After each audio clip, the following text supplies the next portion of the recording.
Recording now. And broadcasting now.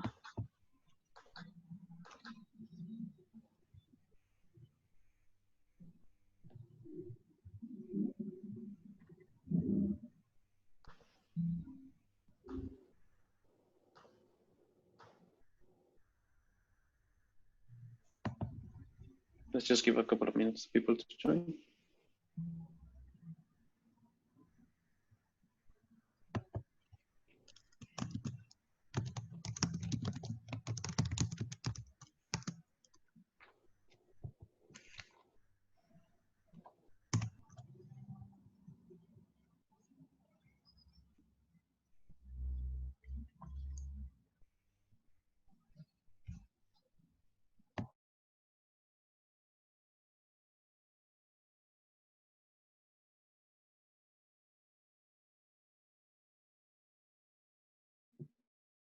Hi, welcome to the INTALiNC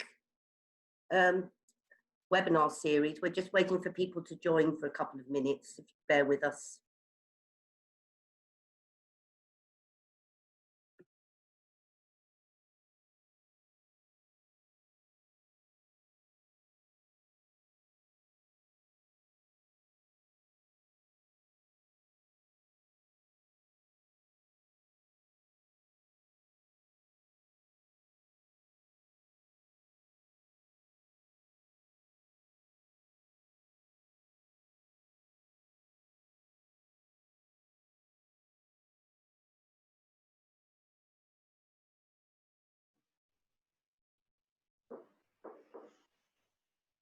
I think our participant count more or less stabilized. So let us kick off this second session. So welcome everyone to the second session of the INTALiNC interactive webinar series, Researching Transport Inequalities in Global South Cities, which is co-organized by Professor Karen Lucas, who just spoke from the University of Manchester, Dr. Rafael Pereira from IPEA in Brazil, and myself, Daniel Oviedo from the Development Planning Unit at UCL in London. So just a reminder for everyone that is joining us, this is a series of so far 6 webinars that are happening every 2 weeks, addressing different relevant issues for transport and accessibility in global south cities. So the first session, which we had 2 weeks ago, focused on access to opportunities. Today's is going to be focusing on informality, where we have 3 fantastic speakers that I'm going to introduce later. Then we'll have transitions, health, gender, and age. The webinar will last 1 hour and 15 minutes. And without further ado, I'm going to introduce our 3 speakers today, starting with Dr. Jacqueline Klopp. She is the co-director of the Center for Sustainable Urban Development at the Earth Institute in Columbia University. And she has extensive experience on the intersection between sustainable transport, land use, accountability, air pollution, but particularly paratransit in African cities. She will be our 3rd speaker. Our 2nd speaker will be Luis Alcorn, who comes from the University of Texas at Austin. He's a researcher at the School of Architecture, holds a master's degree in transport engineering and community and regional planning. And his research focuses on improving accessibility to data-driven prioritization and obviously informal transport. And finally, last but not least, we have Nicolas Oviedo, not related to myself, who is an investment consultant in infrastructure and energy at the Inter-American Development Bank. He recently finished his master's at the London School of Economics, and he has participated in various research exploring the links between transport and employment informality in Latin America. So once again, welcome everyone to our webinar. We'll have presentations of up to 15 minutes, then we'll have a general discussion based on a few questions that we have prepared in advance, and then we'll the floor for addressing some of the questions in the Q&A section. So please feel free to start adding your questions as our speakers are going through the written Q&A function of the webinar. So thank you everyone again, and Nicolas, please start with your presentation. Sure. Just let me know when you can see my screen, please. Can you see it, Daniel? Yeah. Yes. Great. So thank you for the introduction. As Daniel just said, I'm Nicolas Oviedo. I'm part of the IDB Invest, which is the private arm of the IDB. And I'm going to present a research that we've been conducting since I was back at the LSE, which basically addresses transport systems and the urban shape of the informal economy. And we'll be reviewing the specific case of Bogota. So I would like to start by showing you three pictures that to me show very well how the informal economy in Bogota works.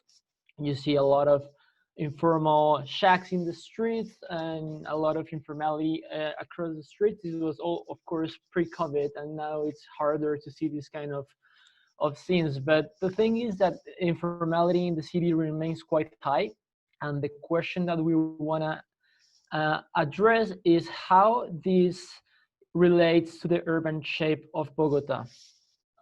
So, and understanding this is important because it tackles or helps us advancing in 5 of the 17 SDGs. It helps us reducing localized poverty, helps us boosting formal work by reducing informal jobs, helps developing inclusive and transport networks, of course, reducing inequalities, and helps us building more sustainable and inclusive communities. So I just want to say 3 very quick definitions, just to give a little bit of framework to the paper. First, informality.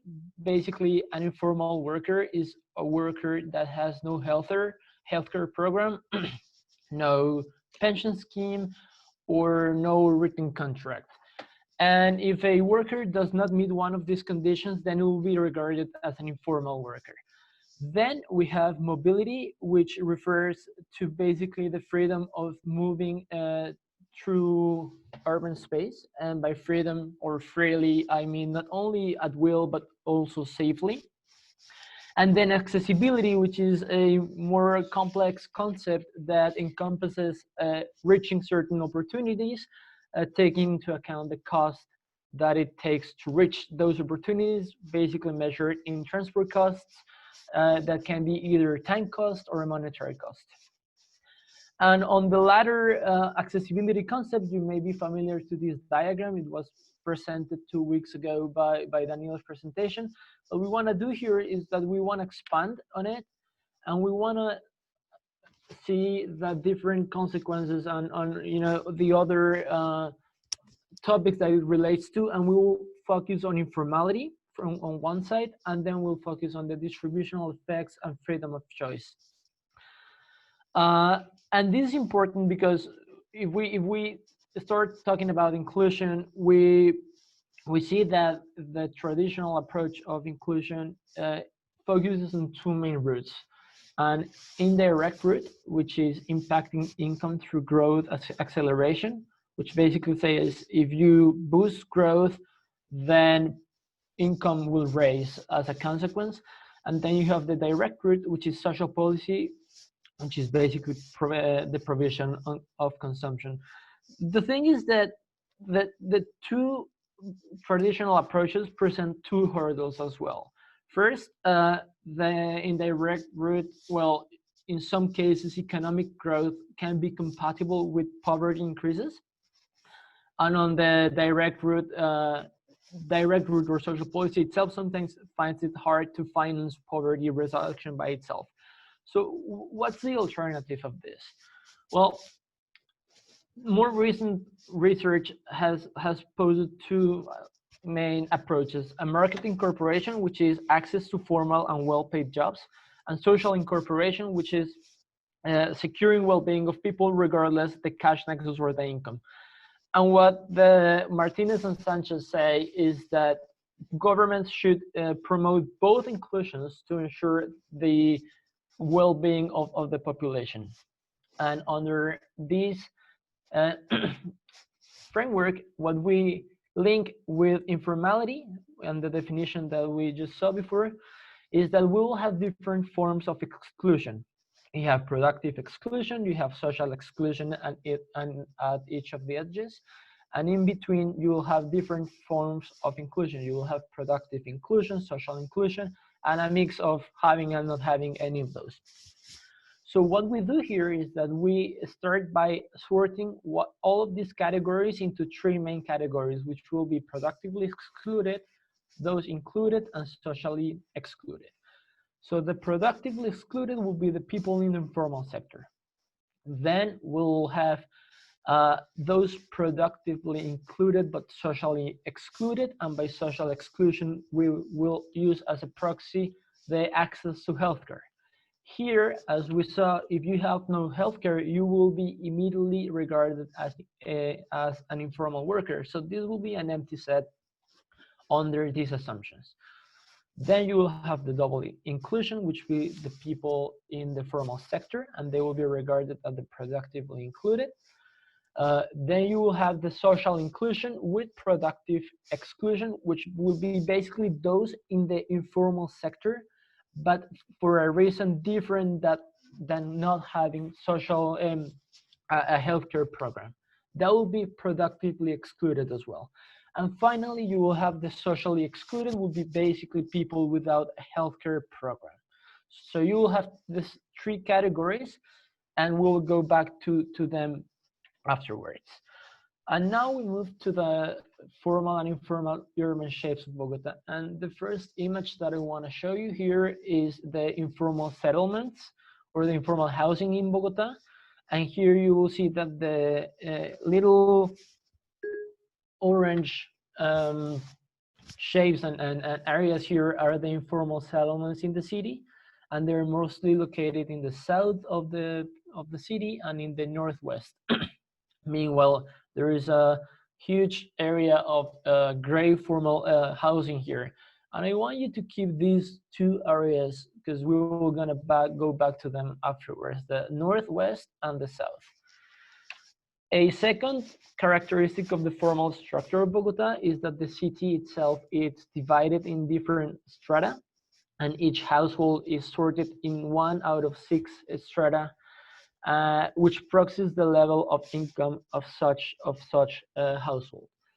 And what's interesting here is that households located close to each other tend to have the same strata, so that allows us to group them in homogeneous areas in which all houses will have or be expected to have the same strata.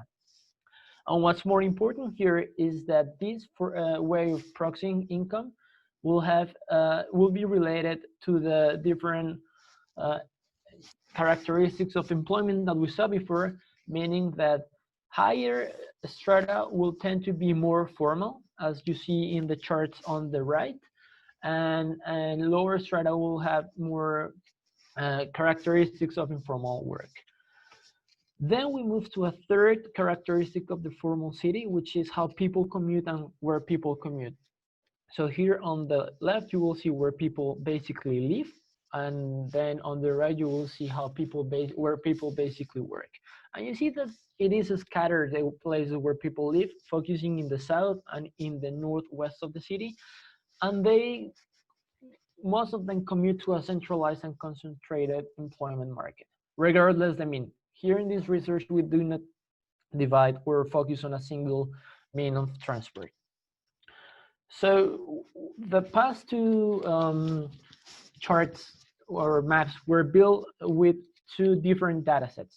First, the one regarding the characteristics of formal employment was built using the multi-purpose survey, which allows us to geographically locate households, giving the strata and the locality or the district within the city. And then we have the mobility survey, which is a survey that allows us to identify origins of trips, which are the green dots in the map, and pair them with the blue dots that will be the destiny or destinations of each of these trips. And what is more important, it allows us to identify the purpose of the trip. So how do we link both charts together? Well, we basically, the approach that we take here is that we see if the first, we only take the working trips, which is this set that we already have on the right. And then we see if the origin falls in any of these charts that of these areas that we have already predefined, which are the strata. And then that worker, we will know if he lives in an area with higher or lower level of informality or exclusion. And that's how we link both maps, and we get the map of informal work locations and exclusion in Bogota. And we'll go back to the results afterwards. Just very quickly, I just want to talk a little bit about accessibility. This is a standard model called the potential accessibility model. It says that someone's accessibility is measured by the amounts of opportunities it can reach, considering the cost that it takes you, both at monetary cost and time costs. And luckily, the parameters of these equations have been previously calculated by our friend Daniel here and in previous papers. So what we use is these variables that were calibrated before to incorporate in our analysis afterwards. So what about the findings? First, we see that we can map informality in the city.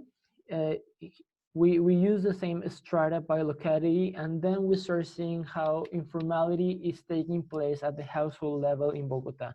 And here what is important is that we see that the more red areas here show a higher level of informality, plotting from 66% of informality to even 100%.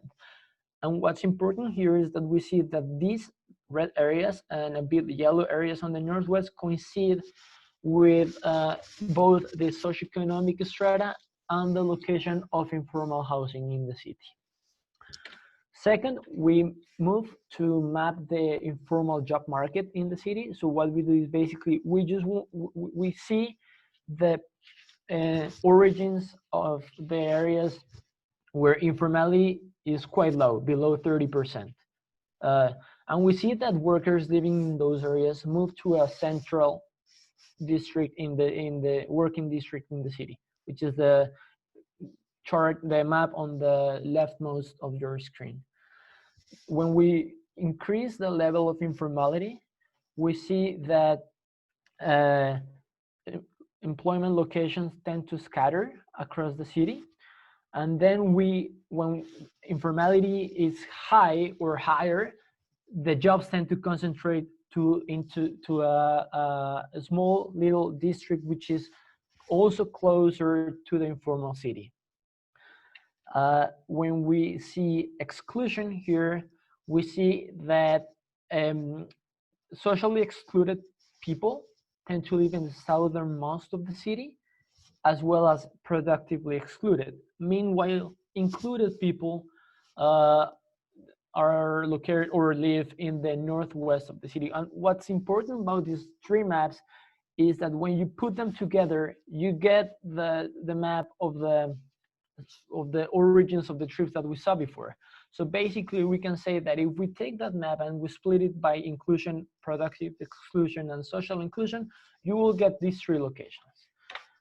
Finally, we calculated the accessibility of public transport. First, we see the total accessibility by each of the areas that we defined before. And we see that higher accessibility is located closer to the mass transit lines. These black lines here are the Transmilenio or BRT system lines that are currently operating in the city. And you see that the higher accessibility is closer to those lines, and it's expected to be there because the time cost and monetary cost to reach the different opportunities are lower closer to the transit lines. But what's important and more interesting here is that when we correct that accessibility by the population, we get the jobs per capita. And we see that accessibility to jobs tends to be higher for those included and lower for those socially excluded. So as exclusion worsens, accessibility per capita tends to be lower. And if we want to see how distributed or how unequal accessibility is across these different groups and across the population, well, we calculated the Gini coefficient for the three groups and overall. And finally, I just want to put these two maps together that for us were very clear and important, as they show how accessibility per capita tends to be low to the productively excluded areas of the city, which also coincide with the informal settlements of housing in Bogota. And this is one of the key findings that we got from this paper. So if we move to the conclusions very quickly, well, the first conclusion that we can say is that the social, spatial, and productive distribution of the city is correlated with exclusion. So productive exclusion and the places where excluded people live correlate with informal housing and lower accessibility. Second, we can say that Bogota has been successful in reducing social exclusion, but it remains spatially distributed. And this makes it harder to tackle further social policy measurements, because as you saw, social excluded people were very scattered in specific areas of the city, which makes it harder to further tackle that social exclusion. Then we can see that half of the Bogota's workforce still lacks formal jobs. So about 55% of the population is still in the informal sector. We see that transport connectivity can enhance social and productive inclusion, and that transport networks have been focused on employment, demand, and supply, as we said that they connected where people lived and where people worked. But they've been connecting mainly higher income areas. When analyzing the different inclusion categories, this allows us to identify gaps in transport-related benefits, as we saw that accessibility was lower for social excluded populations, and that there is higher inequality between the productively excluded and socially excluded groups. However, those both groups have similar levels, so both are highly unequal but have like level amount of inequality on each of them. And we just want to set a little bit of path forward to further research. We think that it will be important that further research examine accessibility to informal job market, focusing in different transport means. That will be this is something that we didn't do in this paper, and will be good to that is done in the future. And more important, that further efforts are needed in policy to reduce further informality levels and guarantee social policy coverage. So that's basically it. Sorry that I went very fast through the slides. But I want to thank you all, and I am leaving my Twitter account here in case you want to follow me. I don't tweet that much, but if you want to discuss further about the result of the paper, I leave my email here as well. So thank you, everyone. Thank you, Nicolas, and thank you for sticking to the time.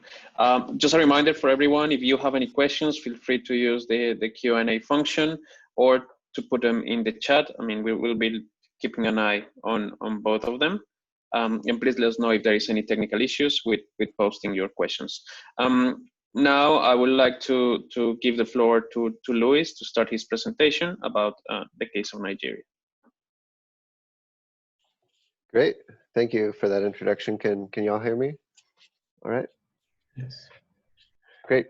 So I'm Luis Alcorn, and I'll be talking to you today about some research that I did as a part of my master's thesis at the University of Texas at Austin with my thesis advisor, Dr. Alex Karner. So I'll dive right in here. My research question really focuses on integrating formal and informal transit systems in Lagos, Nigeria.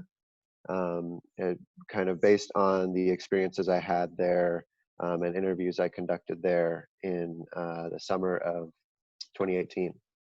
So what I saw first and foremost when I landed was lots and lots of danfos. So danfos are these yellow multicolored buses that you see here pictured on the right-hand side. In Lagos, there's around 23 million people that live there, and most folks rely on 70,000 of these minibuses to provide their daily transportation needs. Most of the routes are relatively predefined, but the routing may change kind of dynamically based on where the vegetable market is that day, and also where these guys are. So this is an agbero, and it's kind of an informal tax collector of the National Union of Road and Transport Workers.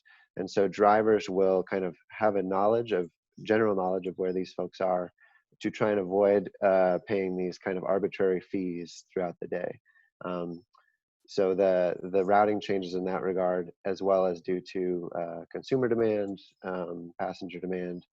Navigation of the system itself requires some pretty expert local knowledge. So this is an excerpt from one of my travel journals, going from University of Lagos to Ikeja, kind of a main central government district. And it took 5 vehicles, 4 transfers, and several hours of travel time, guided, of course, by some students from UNILA. To provide some background on generally informal transit in the global south, most on this call probably know these figures already, but generally speaking, informal jitney services is providing the lion's share of transit services in much of the global south. You see here on the right-hand side, those highlighted in the color yellow are representative of sub-Saharan African cities. So you see in some cases the mode share increasing above 80% for informal modes, and some cases close to 100%. And these kind of result from the lack of formally provided transit by the government or other means, a lack of regulatory resources in that regard as well. Of course, you have low car ownership rates and a general dominance of the informal sector in all parts of the economy. So pros and cons of the informal system from the transportation perspective, the body of literature surrounding this really focuses on the red side here of increased traffic congestion, air and noise pollution, dangerous driving behavior, and a lack of accountability. What I tried to do in this research was to provide a less biased perspective, kind of focus more on the pros side. So looking at service coverage in areas where that would ordinarily lack formal transit supply, the fact that the sector provides a lot of jobs for low-skilled workers, as well as an on-demand mobility for a transit-dependent population. So in this study, I looked at kind of transit formalization case studies in a number of places in South America and Africa, most of which were focused on investment or the build out of formal transit infrastructure like bus rapid transit and rail lines, with the help of World Bank or some other funding organization.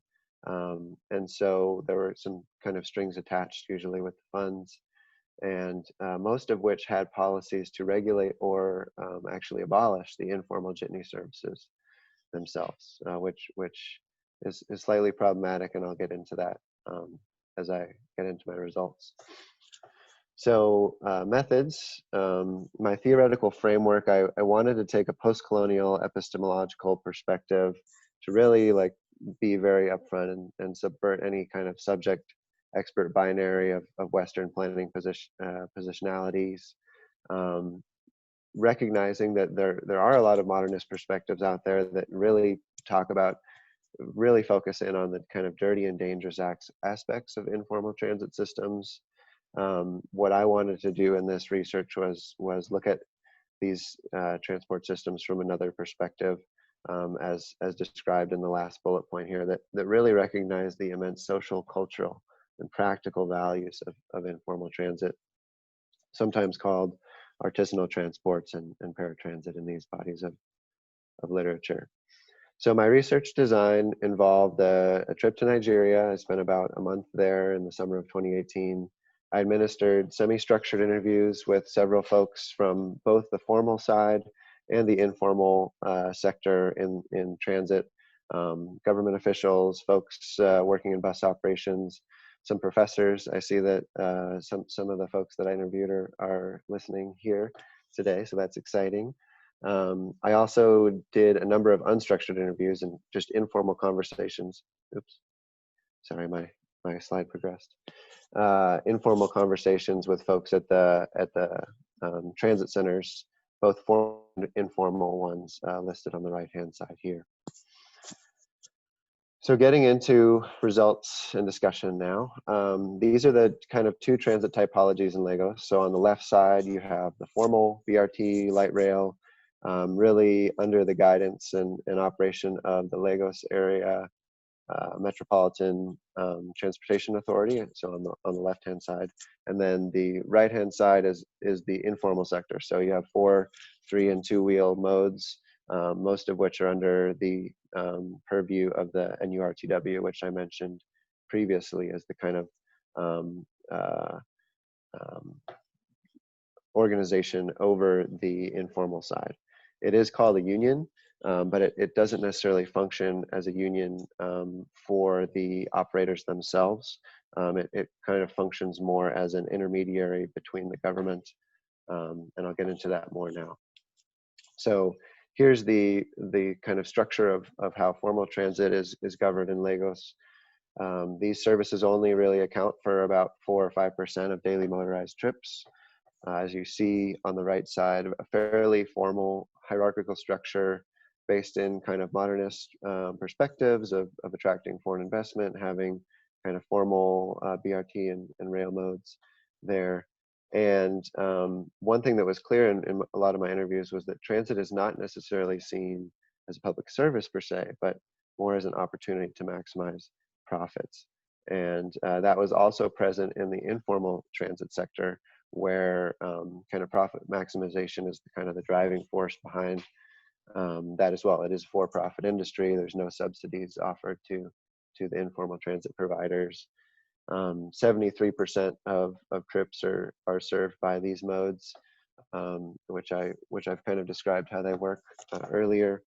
The regulation of which is quite opaque, and it was hard to get like a full official take on how things work, but generally it's a fairly opaque roundtable of union and political officials that have discussions, and there appears to be a lot of bribery and corruption in the kind of operation and enforcement of this, and the decisions that are being made are very they're done far away from the actual DANFO drivers and operators, as well as the passengers. So they're very disjointed from that.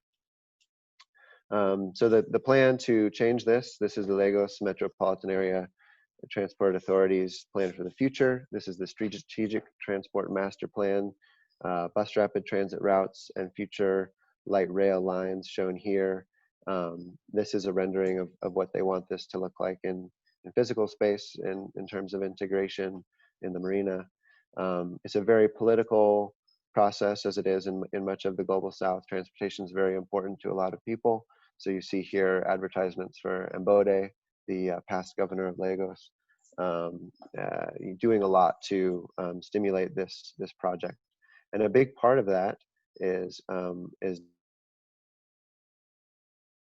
specifically focusing on the bus side of this project. It involved the absolution of DANFO bus operations into a new system that is provided by formal fixed route services with air conditioning and Wi-Fi, things like that, provided by a concessionaire franchise. So it would kind of formalize the system.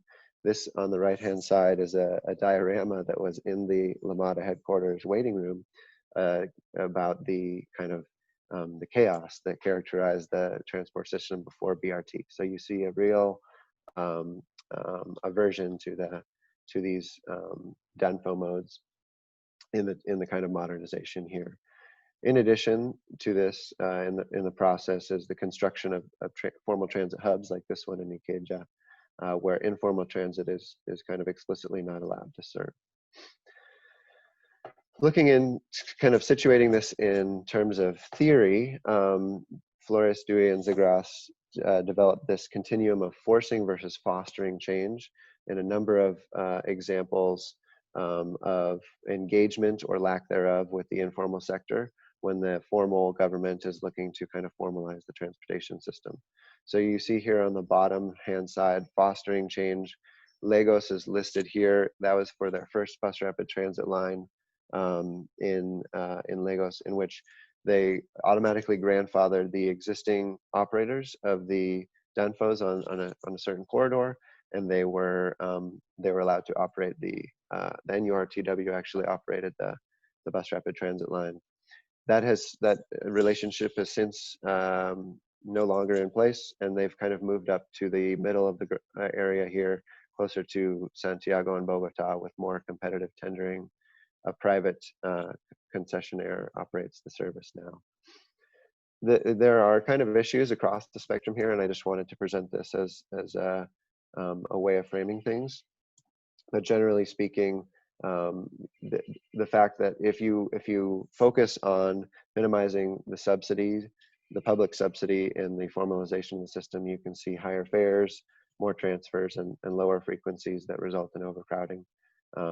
And especially if you're abolishing part of the informal system that takes up so much of the demand from the start. So as you might be able to tell, I really believe that there is a place there for the inclusion of the DENFO system in the kind of build out of the new formal transportation plan. I think that there's a complementary relationship that exists between these systems, or can exist. The informal system is very flexible and can be used as a feeder service, whereas the formal service is very reliable and efficient comparatively. There's precedents in sub-Saharan Africa, specifically in Senegal and Kenya, of looking at kind of putting formal and informal systems together in a better way. And I think that the modernist rhetoric surrounding the plan really discounts other narratives of development that can't necessarily be mathematically quantified, like those of situated knowledges or feminist ones. And though LMATA officials do say that they are incorporating the voices of the informal sector in the stakeholder process, public feedback is taking place at places like this on the right-hand side, where you have to go through a police checkpoint to go and give your feedback. So it's not necessarily, doesn't appear to be the most open and open environment to give feedback to the organization. My overall conclusions are that while the plan is great and it has a lot of really great aspects in it, I think that it should do more to consider the unique strengths of the DENFO system rather than prescribing it as kind of a thing of the past, something to do away with. I think that there's a lot embedded in that system in terms of situated knowledge and the adaptive and dynamic operations that are really in tune with a lot of passenger demand in places is going to be hard to replace with a formal system entirely. It provides a high frequency of service and as well as, of course, service coverage to those that would ordinarily lack transit. And the city is huge. The government is likely never going to have the resources and capacity to have mass transit, to be able to make enough mass transit to handle all passenger demand. And so I think that, I think that common sense safety and service regulations can really go a long way to improving this relationship.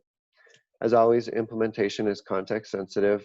And I think that the next steps to transitioning towards a more functional hybrid system need to involve a lot of coalition building in the informal sector. So building coalitions of the operators and conductors themselves, who are in many ways very disjointed from the decision-making process of the higher level NURTW officials who are negotiating with the government.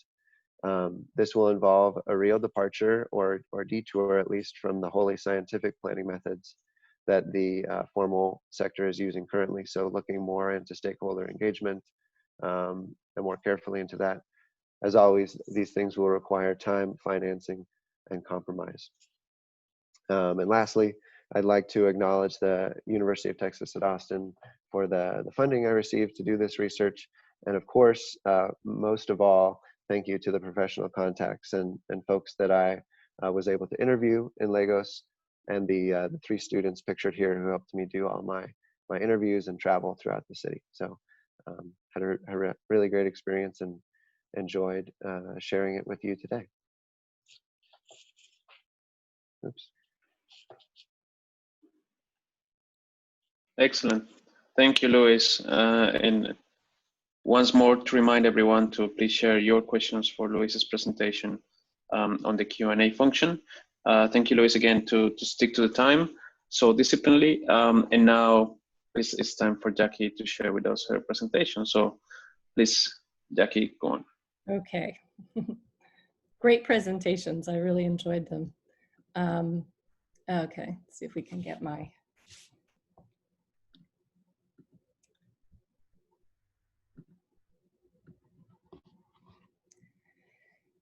Great. So I was wondering what I wanted to do with this 15 minutes, and I decided I wanted to discuss some questions that I have and don't... Sorry, Jackie, we cannot see your screen yet. Oh, really? Okay, 1 second. Okay.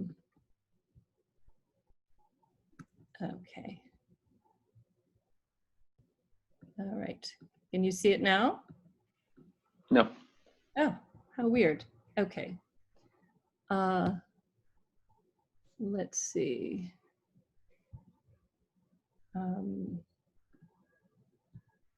Okay. Oh, here we go. Is that good? Yeah, there we are. Thanks. Oh, apologies. Okay.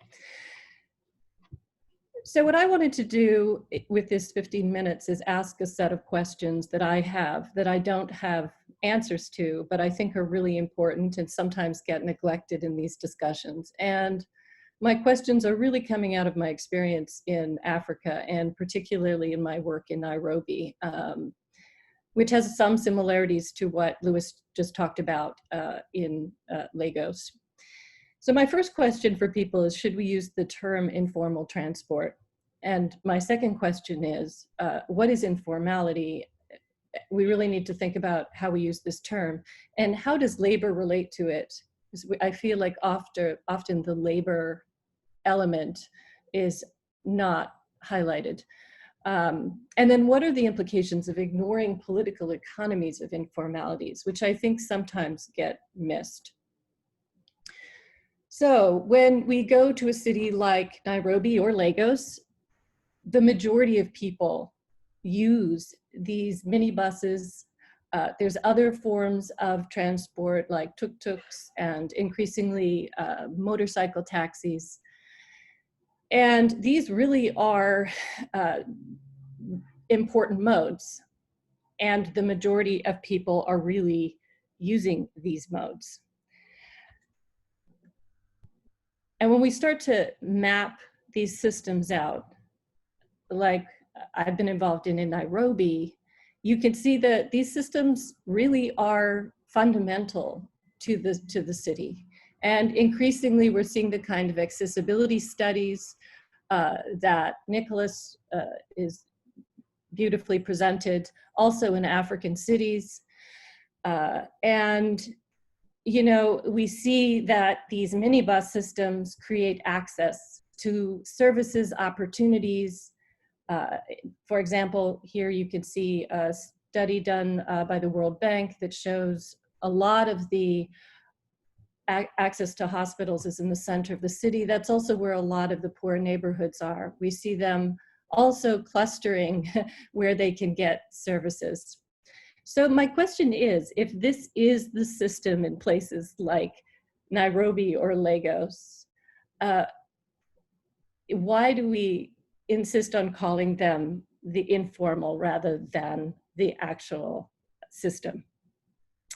And the reason I think this is an important question is that often when we use the word informal, at least in the African context, it really connotes a reduced legal or legitimacy status.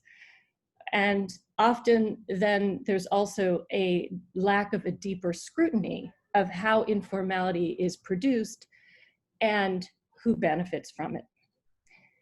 And one consequence really then is that the informal marker seems to have an implicit rationale to marginalize certain groups from formal planning processes.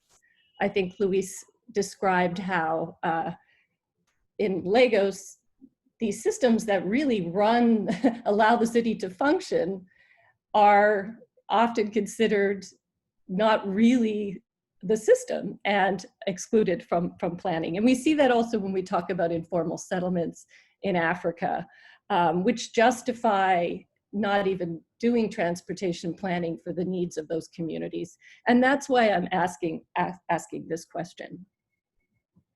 And I have seen this exclusion based on informality, or this idea of this is just informal and then therefore not part of the formal planning process. In planning in Nairobi, here you see a picture of a vision for Nairobi 2030, and you really don't see any minibuses that really usually dominate the city. So you can see it in the imaginary of many of the planning folks. These systems are not there, which when you think about it is pretty absurd. In some work I did with Clemens Capoldi, also looking at planning in Maputo for BRT, they were absent, these chapas, which are the minibuses there. So this problem of designating these systems as informal and therefore having less status is problematic, I think.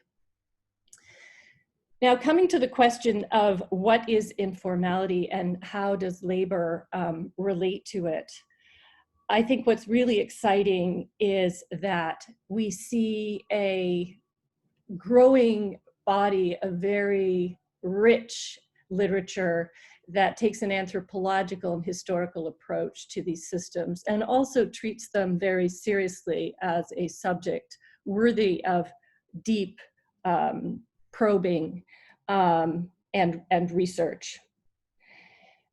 So,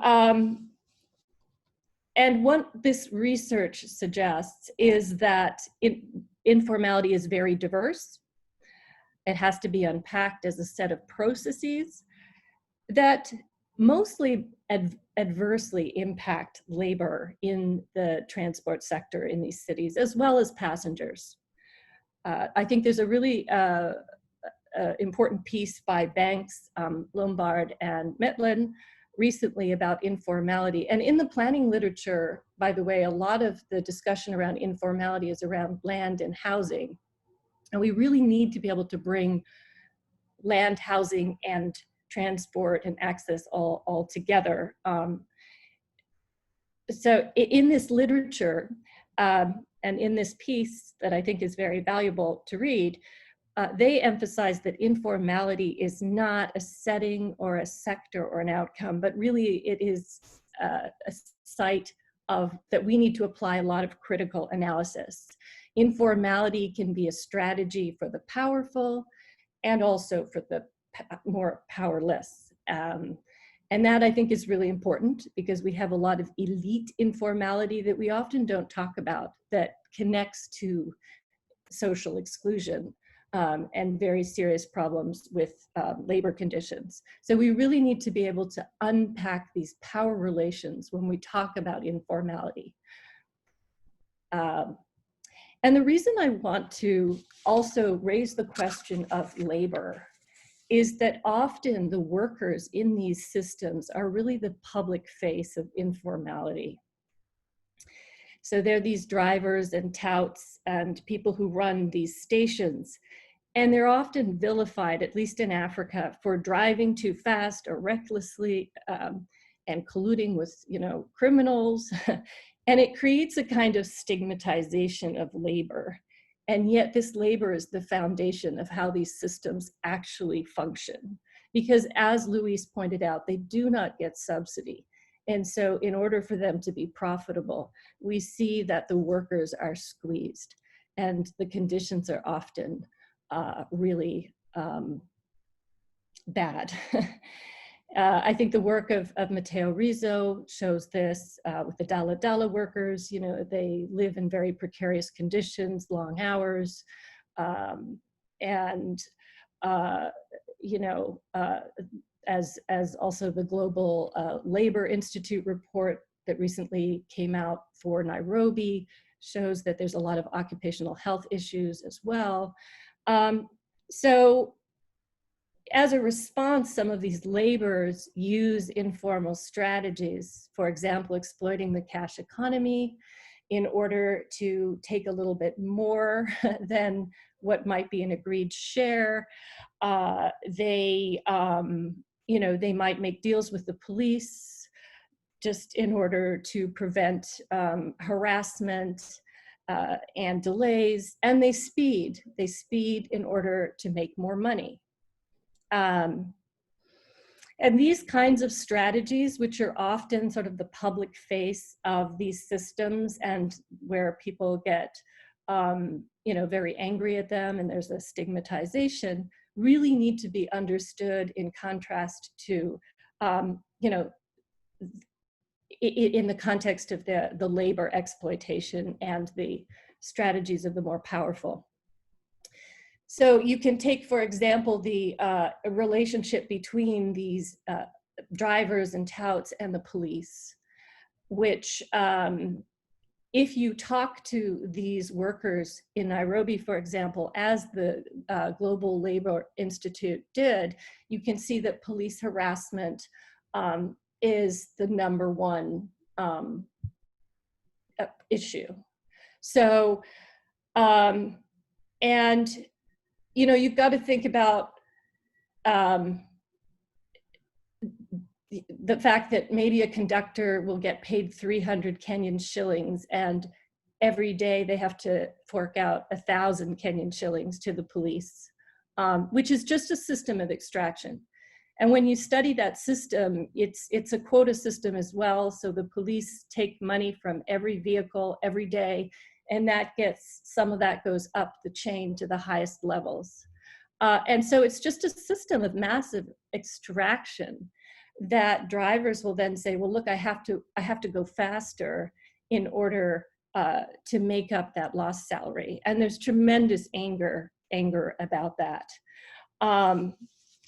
So, and yet the fact that, okay, these systems don't get subsidy, but on top of it, there's this private extraction of many of these powerful actors really needs to be addressed in the Kenyan or Nigerian context.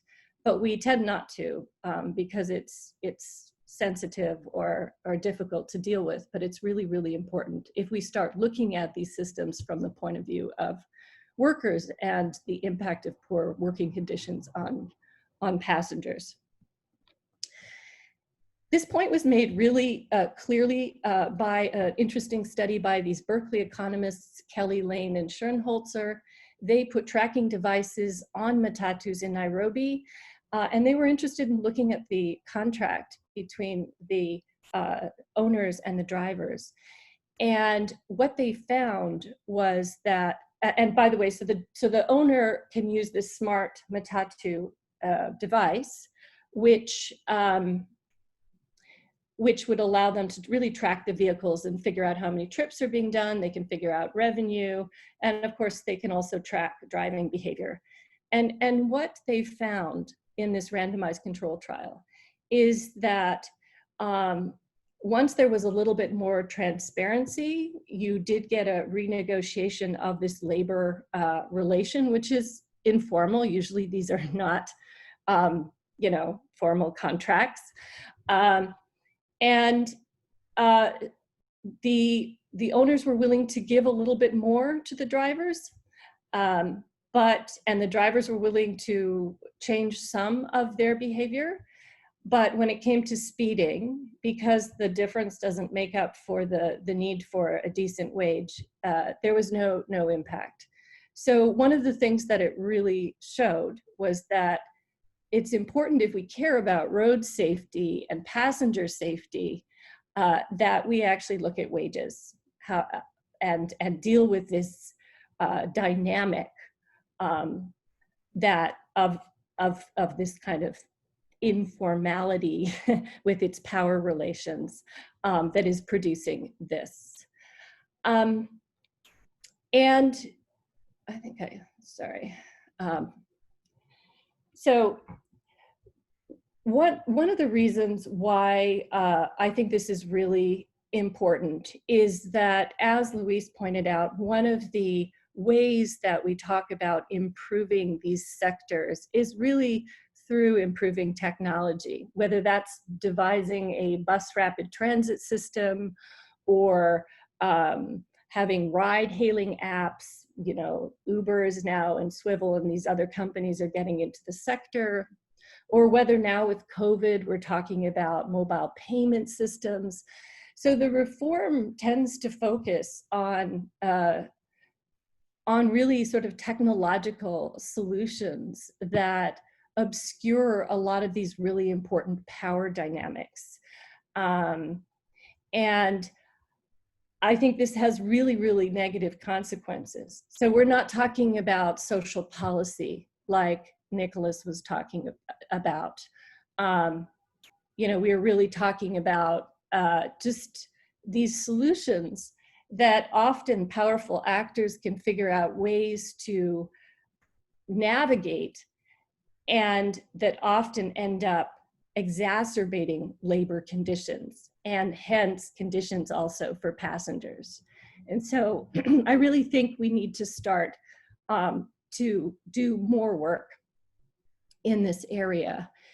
And I think it's really interesting to see, for example, Durban in South Africa, which has started to explore with the idea of actually having contracts, formal contracts with minibus operators in a program called Moja Cruz, where they would also reward drivers with more income. And so there was an actual budget to create this subsidy to start to improve this system, and thinking also about the people who run these systems as part of the solution to improving the system. And that totally makes sense.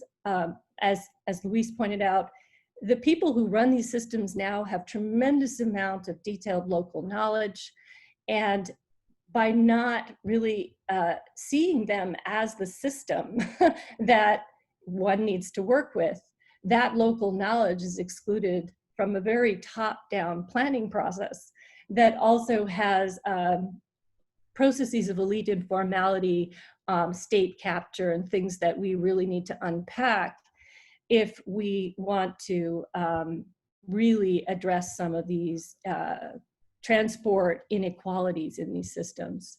So I'm going to stop there, and I hope that we can continue to discuss these kinds of questions when we talk about informality and transport inequalities.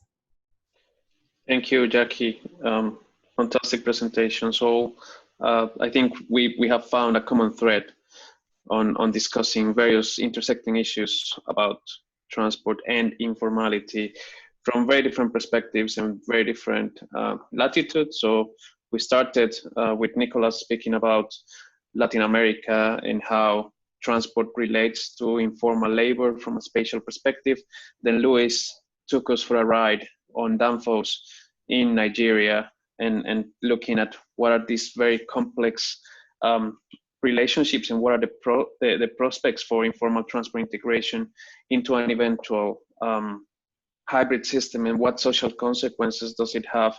And I think, Jackie, you closed perfectly with asking these big framing questions about how do we address the various complexities of informal transport in global south cities, and this fantastic overview of implications from this reflective piece that looked at different African cities.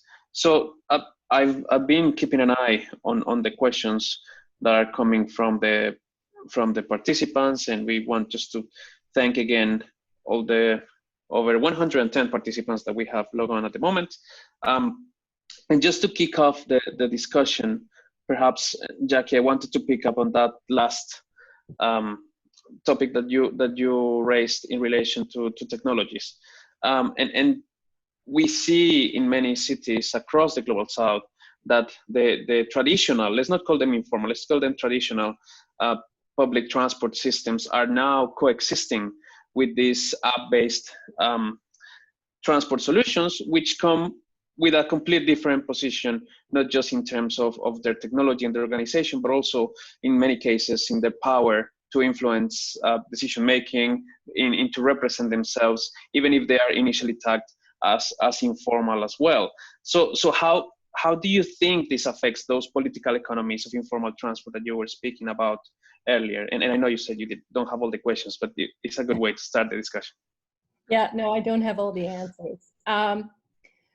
Well, I think, you know, what's happening is you already have a highly competitive, unregulated system with all these diverse informalities in it. And now you're adding more competition. And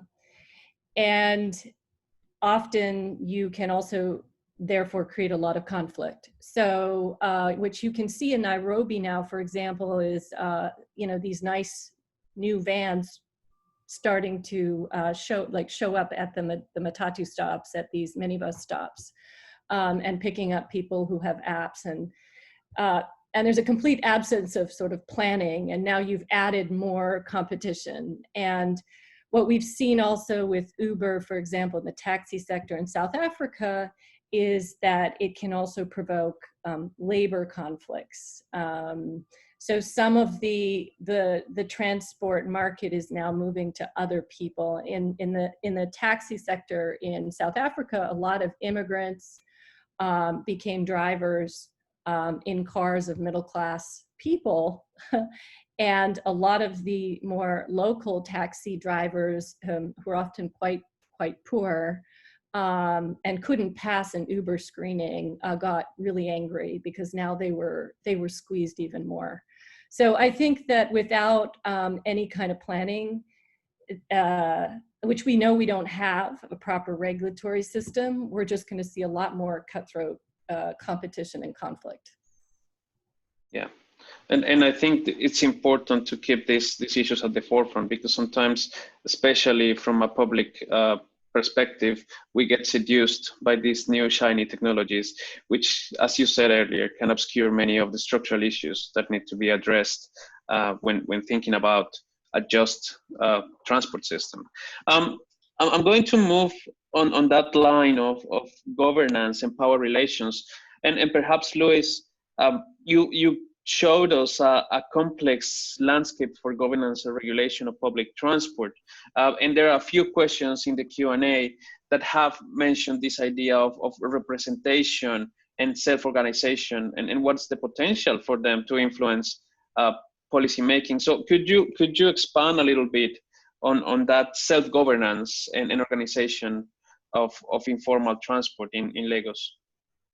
Sure. Absolutely. I think that the biggest part that is missing right now is that and a lot of this has been kind of talked about in the presentations today, that the operators, the folks that are driving the vehicles, that are interacting with the passengers every day, and even the passengers are so far from where the decisions are being made about the system, about where the routes are going, about whether seatbelts are required, about whether just, you know, everyday things that about how the system operates and where it goes, that are now taking on major investments in the building of these more formalized bus lines. I think that the biggest part that needs to be improved is more and better stakeholder engagement. So there's no mechanism. I answered a question in the Q&As earlier on typing in. There's no mechanism currently that I was able to glean from my interviews that takes feedback from the operators themselves, from the drivers themselves, about, you know, how to improve the system, where we need more services, how we can better streamline. And in my opinion, those folks are the ones on the ground doing it every day and have very valuable perspectives in this manner. but their precarious position, they likely wouldn't be able to be employed in the formal system if there was a full transformation. As Jackie mentioned, they might not pass an Uber screening, but they also wouldn't likely pass a screening to work as a BRT operator. And so there's a real divide there, and I think that needs to be that's where to start, in other words. Great. Thanks, Luis. Nicolas, let me move on to you.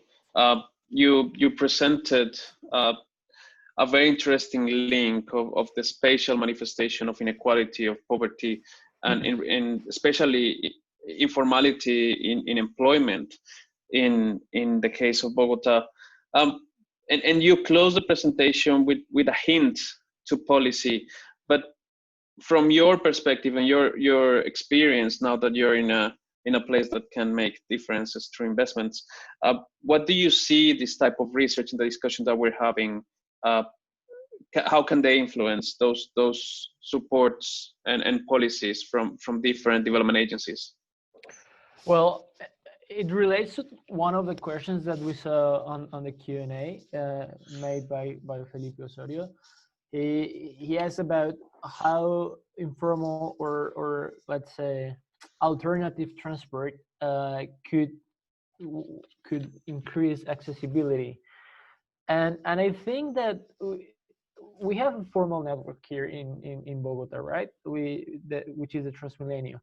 However, it is fed by a lot of informal means, either bikes that have this little shack behind, or particular cars that charge you a fee for taking you to the station. So if we better understand how these informal or alternative means of transport work, then we can try to invest or promote them aligned to the overall transport policy of the city. For example, if we want to address, I don't know, informal transport in the periphery of the city that is being carried out by particular cars, there could be a program or the local authorities can promote that these owners of cars that move people from their homes to the stations formalize and organize and become a part of the integrated transport network of the city, not only being formalizing or integrating it into the official or regulated network, but also integrating themselves into the formal economy as well. Great, thanks, Nicolas. I think there are a few common questions that have something in common in the Q&A that I want to capture, and maybe in this case open to anyone that wants to address them.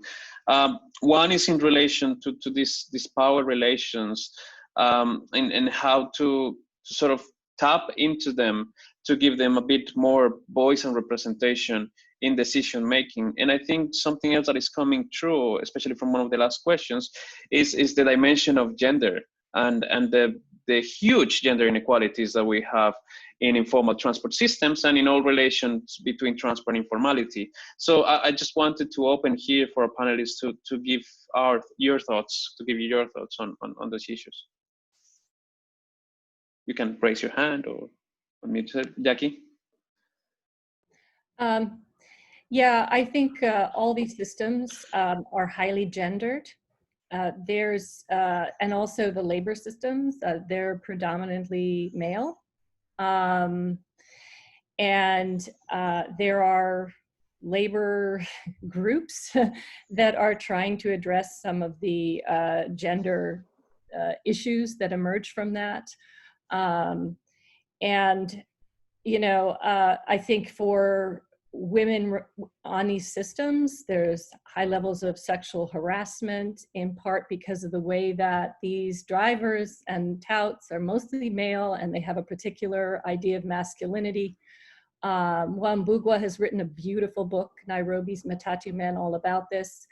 And there are active efforts then among the labor groups and civil society to start to recognize that it's very important to have gender balance in the running of these systems to make them more comfortable for women passengers. So again, this labor element is often neglected, and we focus on all these different campaigns around sexual harassment and so forth, but we have to sort of get to the root of some of these issues, in my view. Thanks, Jackie. Luis, do you want to add something then, Nicolas?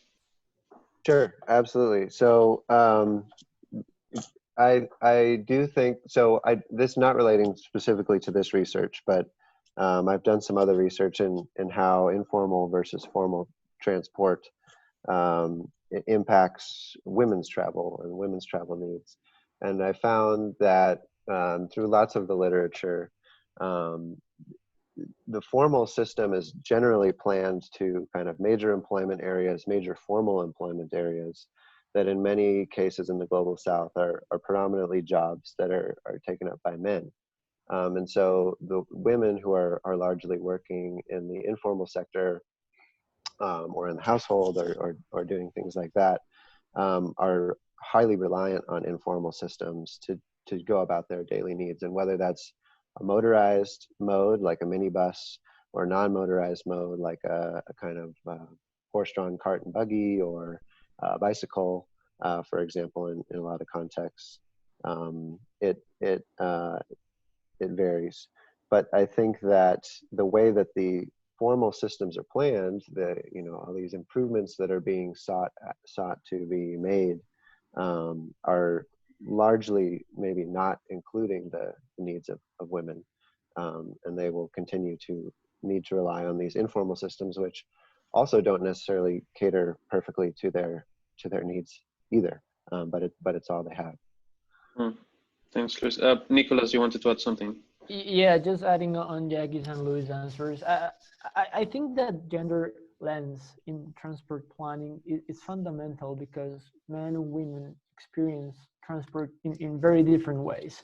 And related to the research that we've been conducting, almost half of the trips in Bogota are not related to work or to study.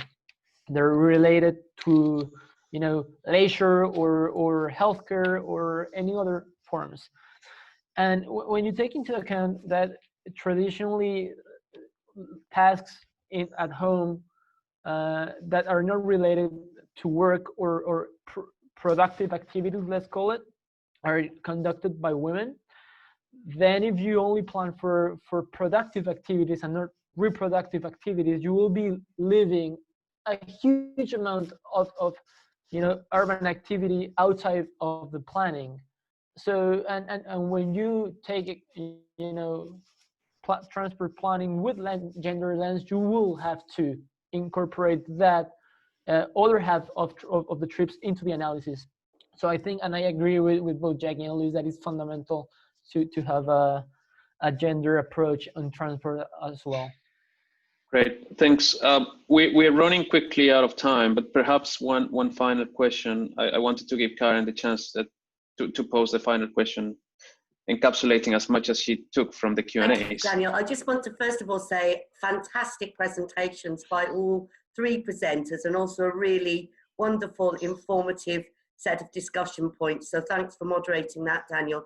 My question was, given all of this evidence and the fact that it's expanding and the fact that it's clearly an essential part, the informality is an essential part of Global South cities, why are we still selling to Global South cities that picture that you showed, Jackie, of the road in Nairobi? I think it was you, the perfect road that looks like an American city that never existed, might have been Brasilia, Rafa, before it was actually occupied. We're still selling this colonial, this neo-colonial form of transportation to Global South cities. And how do we break that picture, I guess? Because it's never going to look like that. I can answer since you referred to me, but yeah, I think that's why I really emphasize unveiling the political economies of these transport decisions, and seeing the fact that you can have elite informality as well. What I didn't mention is a lot of the transport decision makers, even senior police officers that are also involved in enforcement issues and regulation, sometimes are owners in these systems. And, you know, so they have conflicts of interest. And also many of these transportation decision makers might also have consulting firms, and the political economy of where money goes is really important to watch, because then you're selling technologies that you can sell and the expertise along with them. And I think Matteo Rizzo points this out very nicely in his book, Taken for a Ride. And so we're not looking at how do we actually support a more inclusive planning process where maybe you're not making big loans, but you're supporting the building of sidewalks and proper bus stops and subsidies, which are really important to improve service, and social policy to improve the conditions of workers. Those things tend to be off the agenda for perhaps political economy reasons that we need to talk about. Right. Thanks, Jackie. Rafa, I wanted to give you also the chance to pose a final question. Thank you, Daniel, and thank you all the three speakers. It's been a fantastic morning in Brazil just to watch you guys and reflect on so much complex content regarding informal transport. I just had a quick question, because one of the questions that received in the Q&A was, what is the most successful, or if there are any successful experiences in the world in formalizing informal public transport systems? And my question is, because the context is that the first reaction to informal transport systems, that governments try to crack on them, and then later they try to formalize them. Is the formalization of informal transport systems the way to go? Is this the solution that we should be seeking? And I ask you this in the context of all the informality or the gray zone that we see with apps like Uber and Lyft and so on. And so I just wanted to have your thoughts on this. If formalization of informal transport systems is a policy goal that we should be searching for. I can try and take a stab at that one. Yeah, Luis. I think that the kind of new digital apps and stuff are intriguing to governments as a kind of a potential method of formalizing the informal sector in some regards, having an easier way to maybe regulate some of these systems, and it can be used as such. I don't think that formalizing the system, it should necessarily be a policy goal. I think that you potentially lose a lot by doing that. But I do think that there are good examples of like kind of common sense safety regulations that could be put into play. There's an example in Dakar, Senegal, in which a kind of a fleet renewal plan. So the government would provide new cleaner running and vehicles with seat belts and things like that to route operators, to operators under kind of a contract that they would run on a certain route and things like that. So there are ways to kind of do a hybrid of two, and based on the title of my presentation, you might be able to tell that I'm kind of a proponent of this hybrid model of having kind of some elements of informality, but also some elements of formality to ensure that there's kind of like common sense safety involved. Great. Thanks, Luis. And unfortunately, we have run out of time for our second session. I just wanted to thank, on behalf of my co-organizers and myself, to all our panelists for such thought-provoking presentations and such provocative topics. So we'll have our next session will take place in 2 weeks' time, and we will focus on the topic of transitions. Please keep an eye on our social networks, especially on Twitter and Facebook at INTALiNC and INTALiNC LAC. and we will post in due course the recording and the video of this session for those that could not attend, and also we will endeavor to respond all those questions that remained unanswered in a written form with the video. So thank you again, everyone, and we're looking forward to see you in our next session, which will be moderated by Rafa on the topic of transitions. Thank you, everyone. Bye. Thank you. Thank you. you.